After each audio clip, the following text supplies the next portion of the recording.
السلام علیکم محترم ناظرین، آج ہم جاننے والے ہیں دنیا کے ایسے لعنتی بندے کے بارے میں جس پر اللہ کی لعنت ہے، تمام فرشتوں کی لعنت ہے، تمام مخلوقات کی لعنت ہے۔ اس دنیا میں سب سے بڑے ظالموں میں سے ایک یزید کی موت کا واقعہ ہے۔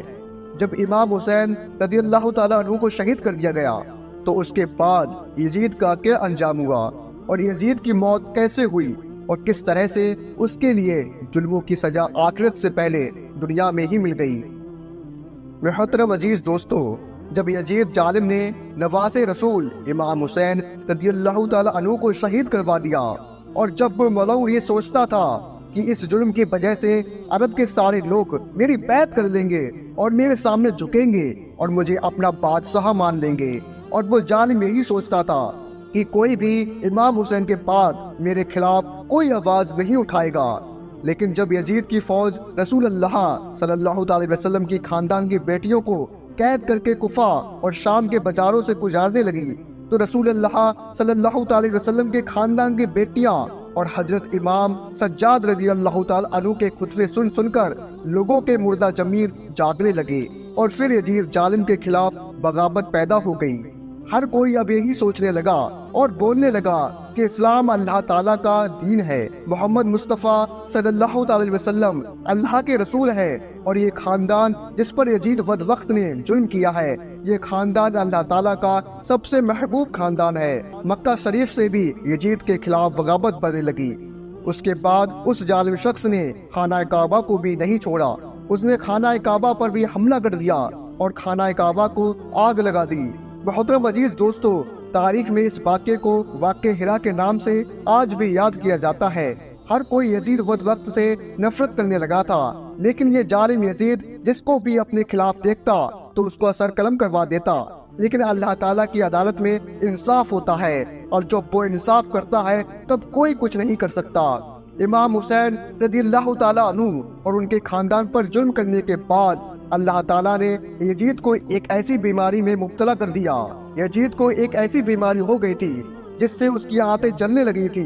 وہاں کے سارے بڑے بڑے حکیم پریشان ہونے لگے تھے کہ یہ کیسی بدترین بیماری ہے کہ یزید کا پیٹ اندر سے اپنے آپ ہی ختم ہو رہا ہے، پیٹ اندر ہی اندر سڑ رہا ہے۔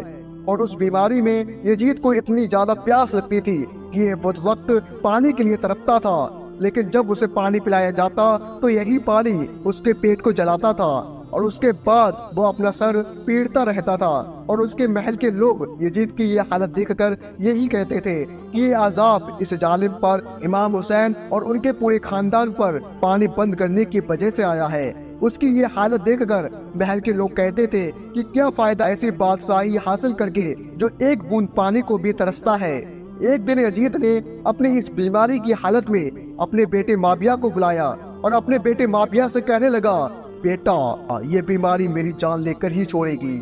اے میرے بیٹے، میرے بعد تم کو ہی بادشاہ بننا ہے، تم ہی اس تخت کے مالک بنو گے۔ جس کے بعد یزید کے بیٹے نے اپنی نظروں کو اٹھا کر کہا، اس تخت پر تو امام حسین رضی اللہ تعالیٰ عنہ کا خون لگا ہے، کیا تم یہ چاہتے ہو کہ جیسے دنیا تم پر لعنت کر رہی ہے ویسے ہی مجھ پر بھی لعنت کرے؟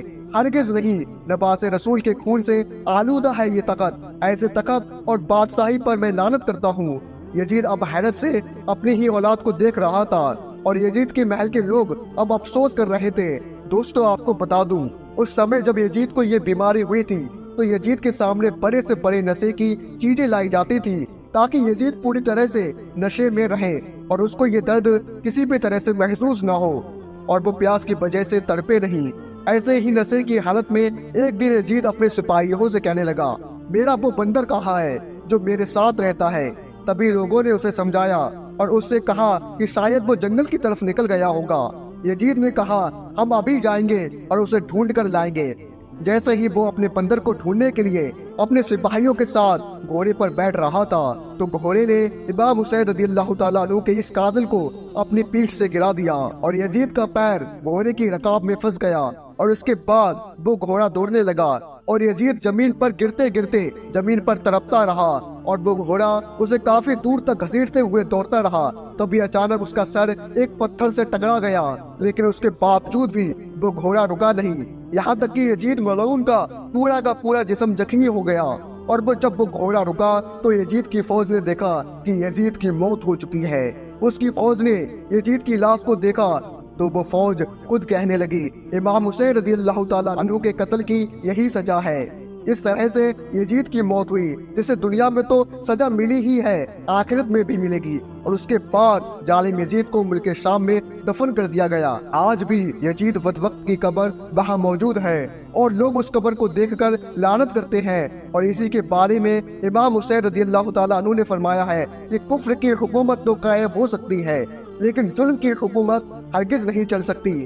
محترم عزیز دوستو، آج پوری دنیا کے لیے سبق بن گیا ہے کہ اس زمین پر اگر کوئی بھی بندہ ظلم کرے گا تو اللہ تبارک تعالیٰ اس کا نام و نشان اس دنیا سے ختم کر دے گا اور آنے والی نسلوں کے لیے اسے ایک سبق بنا دے گا۔ لوگوں کو یہ معلوم ہو جائے گا کہ ظلم کر کے کچھ دن کا چین اور سکون کا انجام کیا ہوگا۔ جس طرح یزید ملعون نے سیدنا امام حسین رضی اللہ تعالیٰ عنہ پر ظلم کیا، اس خاندان پر ظلم کیا جو اللہ تعالیٰ کا سب سے محبوب خاندان تھا، اور اس پر زیادتی کی، تو اللہ تعالیٰ نے اس ظالم کو پوری دنیا کے لیے عبرت کا نشان بنا دیا۔ دوستو، اگر آپ کربلا کا پورا واقعہ پڑھیں گے اور آپ اس کو سنیں گے تو آپ کی آنکھوں سے آنسو نکل آئیں گے۔ یزید ظالم نے ظلم کی انتہا کو پار کر دیا۔ کربلا کے میدان میں پیارے نبی کے خاندان پر بہت ظلم اور زیادتی کی، لیکن اللہ کے نبی کے نواسے امام حسین اسے آخرت تک سچ کی راہ دکھاتے رہے۔ اگر امام حسین صرف اللہ کی بارگاہ میں اس ظالم کے لیے دعا کر دیتے تو وہ ظالم اور اس کی فوج وہیں بے خاک مل جاتی۔ امام حسین کی شان تو بہت عظمت اور فضیلت والی ہے۔ اگر امام حسین رضی اللہ تعالیٰ عنہ کی شان بیان کرنے لگے تو وقت ختم ہو جائے گا، لیکن ان کی شان اور ان کے مرتبے کو بیان نہیں کیا جا سکتا۔ بس ایک الفاظ میں کہہ دوں کہ ان کے یہاں تو بنا اجازت جبرائیل بھی ان کے گھر نہیں آتے۔ سبحان اللہ۔ امام حسین کی شہادت پر دنیا کے لیے ایک سبق ہے کہ کبھی بھی ظلم کے آگے نہ جھکنا، ہمیشہ سچ اور حق کے ساتھ کھڑے رہنا۔ محترم عزیز دوستو، اس ویڈیو میں ہم نے دیکھا کہ یزید کی موت کیسے ہوئی۔ یزید کی موت بہت ہی عبرتناک طرح سے ہوئی۔ یہ بہت بڑی مثال ہے کہ آج اس زمانے میں یزید کی قبر کو کوئی نہیں جانتا، نہ ہی اس ملعون کے بارے میں کوئی بات کرنا چاہتا ہے، اور امام حسین رضی اللہ تعالیٰ عنہ کا چرچا ہر گھر میں ہے، ہر محلے میں ہے، پوری کائنات میں امام حسین رضی اللہ تعالیٰ عنہ کا چرچا ہے، اور امام حسین کے روضے مبارک پر جانے کے لیے کروڑوں اربوں لوگ ترستے ہیں۔ دوستو، آخر میں اللہ تعالیٰ سے یہی دعا ہے، اگر ہمارے بولنے آپ کے سننے میں کسی طرح کی غلطی ہوئی ہو تو اللہ تعالیٰ اپنے پیارے نبی کے صدقے میں اسے معاف کرے۔ اللہ تعالیٰ اپنے پیارے نبی صلی اللہ تعالی علیہ وسلم کے صدقے میں ہمیں امام حسین رضی اللہ تعالیٰ عنہ کے بتائے ہوئے راستے پر چلنے کی توفیق عطا فرمائے، اور ہمیں ہر برے کام، ہر برے اعمال سے بچنے کی توفیق عطا فرمائے، اور ہمیں زیادہ سے زیادہ نیک کام کرنے کی توفیق عطا فرمائے۔ آمین ثم آمین۔